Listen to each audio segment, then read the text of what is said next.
Tiene usted el uso de la palabra. Muchísimas gracias. En 10 minutos va a ser bastante difícil exponer el tema, así que me voy a limitar a los puntos más salientes y luego les haré llegar una presentación escrita. En primer lugar, el objetivo de esta exposición es cuestionar la baja de la edad de responsabilidad penal.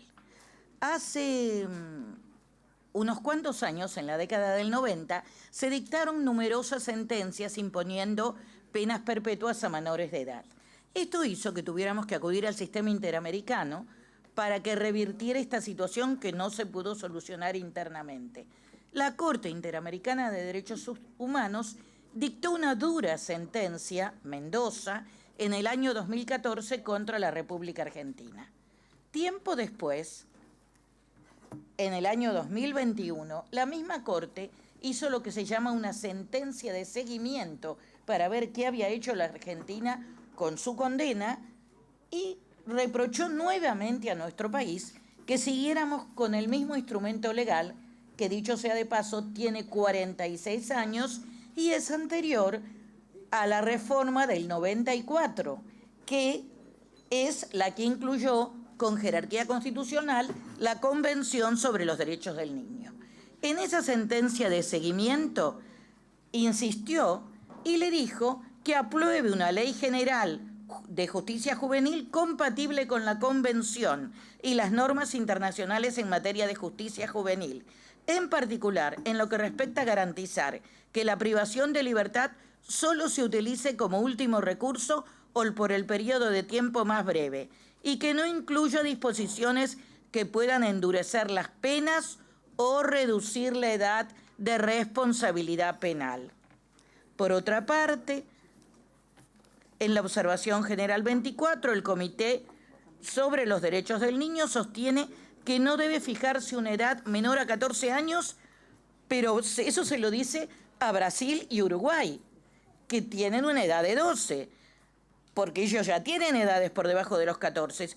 A su vez, instan a los estados con edades fijadas en 15 y 16 años, nuestro caso, a no reducirlas de conformidad con el artículo 41 de la Convención. Es decir, la sentencia de la Corte le dice al Estado, Estado está incumpliendo, reforme la ley, pero reforme conforme los parámetros de instrumentos de derechos humanos. Si seguimos así, estamos a punto de que la Corte Interamericana denuncie al Estado argentino ante la Asamblea General de la OEA por incumplimiento a una sentencia que él mismo se comprometió a acatar cuando aceptó la jurisdicción de la Corte. Por eso, insisto, hay dos objeciones muy graves. La primera, la baja de la edad de imputabilidad. Y la segunda, que los delitos punibles, a diferencia de lo que marcan también los instrumentos internacionales en la materia, esta ley contempla cualquier delito. Un hurto de un niño que pasa por una verdulería y hurta una manzana va a quedar incluido en la ley. Con un poco de mala suerte lo podemos ver en una cárcel de adultos. En un sector especial sí, pero a metros de un homicida serial. Esto es lo que facilita esta ley. Pero lo más grave es que le entrega a los niños de 13, 14 y 15 años a un sistema penal ineficaz y colapsado. Y esto no lo digo yo, que soy defensora. Es interesante ver qué es lo que dijeron los presidentes de todas las cámaras nacionales y federales del país, que le dirigieron un oficio al presidente de la Corte, que es también el presidente del Consejo de la Magistratura, reclamando que hiciera algo por la dramática situación de las cárceles. No solo señalan que el Estado está obligado, sino que agregan, más allá de esta obligación constitucional, y tal como lo... Acérquese al micrófono. ¿Ahora sí? Sí. Tal como lo reflejan los datos confeccionados por el Sistema Nacional de Estadísticas del mismo Servicio Penitenciario, no es posible soslayar que las cárceles federales se encuentran actualmente desbordadas de internos, lo que lleva a que la falta de cupos deban ser alojados provisoriamente en establecimientos totalmente inadecuados y en los que las fugas son reiteradas. Para muestra basta un botón, hay 2.153 presos federales y nacionales en las comisarías de la ciudad de Buenos Aires. Ese es un problema de seguridad, no los niños de 13, 14 y 15 años. Hay fugas, hay conflictos, esas personas están ahí depositadas porque los pobres policías no tienen la menor formación. Ellos están para aprender, pero no para tratar privados de libertad. Esas personas no tienen esparcimiento, no tienen, por supuesto, talleres de trabajo, nada. Están en las comisarías. Hay situaciones aberrantes. El mes pasado, una persona el año pasado, que estaba en silla de ruedas, fue llevada a una comisaría, la silla de ruedas no entraba en el calabozo, lo tiraron en el piso en un jergón hasta que los defensores lograron que tuviera libertad domiciliaria. Así está funcionando hoy el Servicio Penitenciario Federal, que tiene 11.933 presos, más 800 que están en dispositivos de gendarmería, además de los 2.000 de las comisarías, en dispositivos de gendarmería. La policía cuidando presos no es su función, esa misma policía que no está en la cárcel, en la calle, patrullando para evitar que se cometan delitos. Que los internos dentro de las prisiones, lejos de alcanzar los propósitos perseguidos por la ley 24660, estoy hablando de adultos, orientados a su readaptación y resocialización, terminan inmersos en un sistema que los impulsa a delinquir y que se aleja cada vez más de sus objetivos originales. Esto dicho por los presidentes de todas las cámaras. Es decir, le vamos a entregar a los niños a un sistema que está impulsando a delinquir a los adultos, con lo cual, con los niños vamos a lograr un resultado mucho más contundente porque son más maleables, más débiles. Es decir, los vamos a mandar a la escuela de la delincuencia. Disminuir la reincidencia, desalentar la criminalidad y contribuir a la seguridad pública, eso las cárceles actuales con los adultos no lo logran. Que además del importante deterioro en las condiciones de reclusión, de los servicios y programas penitenciarios, el deficiente estado de conservación de las cárceles, el hacinamiento. Hay que tener en cuenta que solo 15 provincias tienen cárceles federales. Ni Córdoba ni Santa Fe, Córdoba y Santa Fe, nada menos, tienen una cárcel federal, obligando a traslados engorrosos de detenidos que atentan contra la celeridad y que han merecido también reproche del sistema interamericano. La situación antes descripta se vuelve cada vez más grave si pensamos en las mujeres que no tienen cárceles suficientes y ahora el mismo presidente de la Junta de Presidentes se alerta ante la posibilidad de que se descienda a 13 años y que ese mismo sistema colapsado e ineficiente englobe a los menores de edad. Pero a los niños, por otra parte, todo es muy contradictorio porque hace poco tiempo se acaba de aprobar en el ámbito del ILANUD, el Instituto Latinoamericano de las Naciones Unidas para la Prevención del Delito y el Tratamiento de Delincuentes, las reglas comunes iberoamericanas sobre justicia penal restaurativa. Esto está hecho para los menores de 16 y 17. Ni siquiera pensaron en los otros, porque obviamente jamás tuvieron en cuenta que iban a ser atrapados por el sistema penal.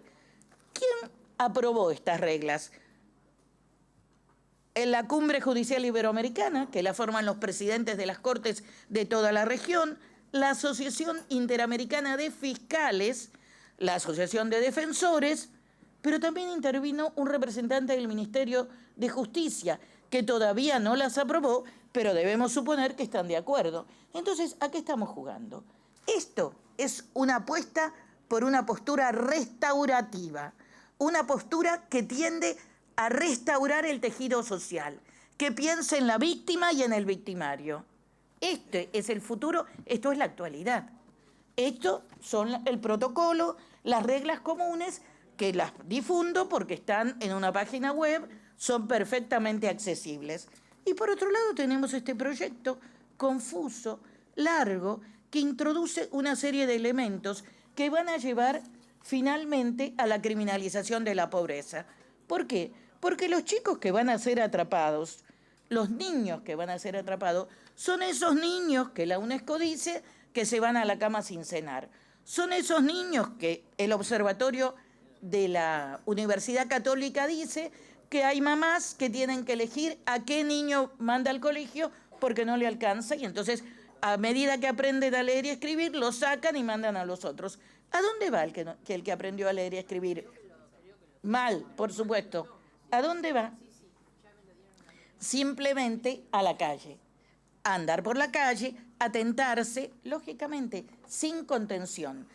La verdadera solución es robustecer las medidas de contención para esos adolescentes, no entregarlos al sistema penal, que va a ser lo que hoy los jueces reconocen que está haciendo con los adultos, generar nuevos delincuentes. Y eso sí que es peligroso. Esa es la verdadera peligrosidad. Ante estas condiciones, me parece fundamental que tengamos en cuenta que estamos conminados a dictar una ley acorde con los parámetros internacionales, que tenemos gente trabajando y mecanismos que aprueban reglas de la justicia juvenil, y le insisto, estas reglas son para 16 y 17, más adecuadas. Que aprobar una ley de estas características en un momento histórico, cuando hace 44, que miramos para otro lado, porque es del 80 esta ley, la ley es de la época, es del 80, en la época del gobierno militar, y antes del 83 el mismo Viñone, porque en el 80 se aprueba con 14, o sea que ya practicamos con esto y no fue mal, el mismo Viñone la subió a 16. Y luego, 44 años después de haber incorporado numerosos mecanismos, sobre todo la Convención sobre los Derechos del Niño, dotarlos de rango constitucional, en vez de generar obedecer a la Corte y a la Comité sobre Derechos de los Niños y generar un instrumento novedoso que ponga a Argentina al frente de todos los sistemas juveniles de la región, intentamos con este sistema que no tenemos condiciones materiales de llevar a la práctica, porque si no somos capaces de hacer una cárcel para adultos, mucho menos vamos a hacer estos maravillosos instituciones donde vamos a alojar a los niños y todavía no logramos hacer cárceles para adultos. Esto creo que tenemos que actuar con absoluta seriedad y tener en cuenta que no le hacemos, y acá ya no hablo como defensora de autores, hablo como defensora de víctimas. Si se aprueba esto, lejos de asegurarle una mayor garantía de armonía social a las víctimas, ponemos en serio, muy serio peligro, de nuevo, la paz social. Estamos alimentando la escuelita de delincuentes. Y ahora sí termino una cosita sola.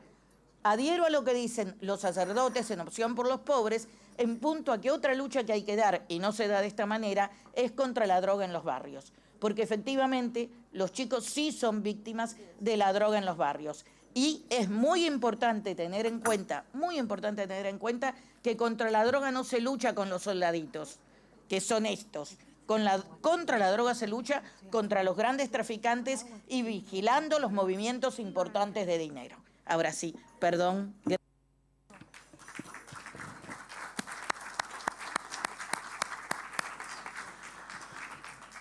Agradeciendo desde ya la